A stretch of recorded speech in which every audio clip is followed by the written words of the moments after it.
Supported the theory, we were just talking about this, that the virus came from natural causes instead of a lab leak. You said you're open to the evidence wherever it goes. Has your thinking on this evolved at all?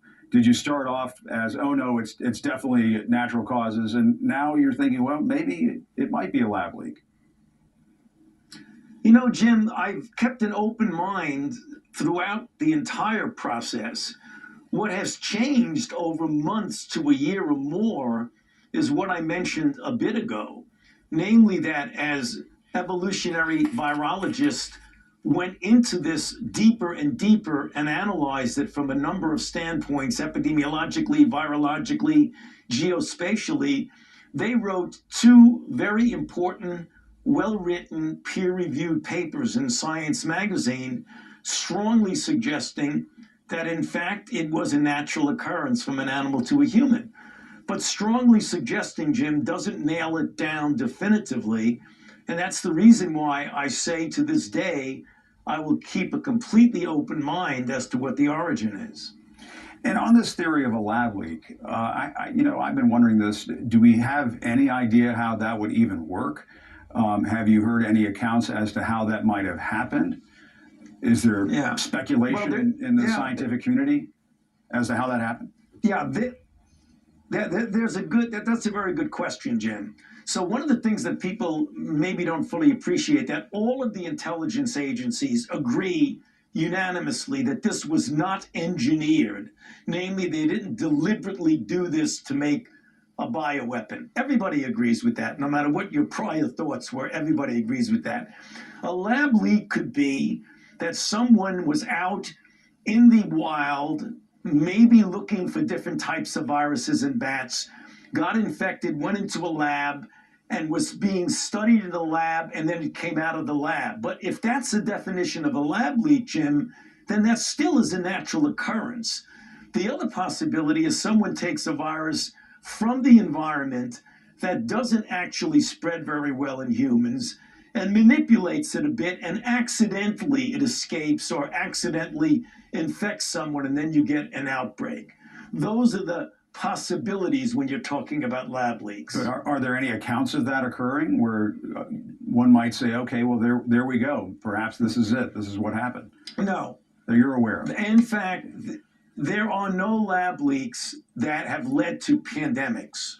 So there have been accidents in a lab that happens intermittently. We've had experiences with that in modern times recently, but there have never been a situation where a virus escaped from a lab that's a brand new virus that no one has ever seen before that led to a pandemic. That has not happened. And Dr. Fauci, the 2024 presidential campaign is heating up, as you know. We've heard some candidates talk about how masks and lockdowns either didn't work or violated the rights of Americans. From your standpoint, if we had just let it rip, what would have been the consequences of that? If we hadn't done masks, if we hadn't done those social distancing steps that were taken by the Trump administration, what do you think would have happened? Well, Jim, it's pretty clear that there would have been many, many more deaths. We've had 1.1 million deaths thus far.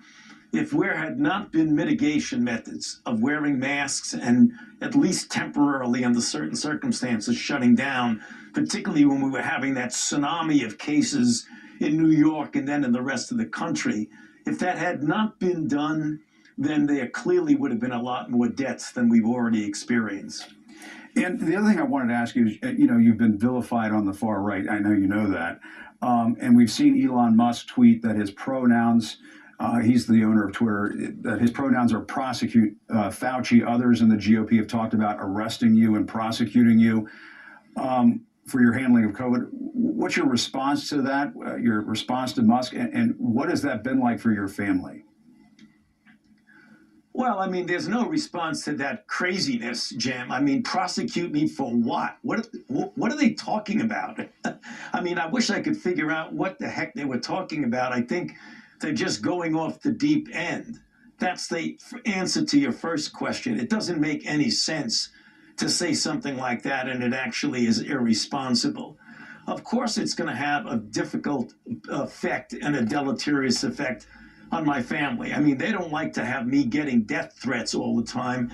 Every time somebody gets up and spouts some nonsense that's misinformation, disinformation, and outright lies, somebody somewhere decides they want to do harm to me and or my family.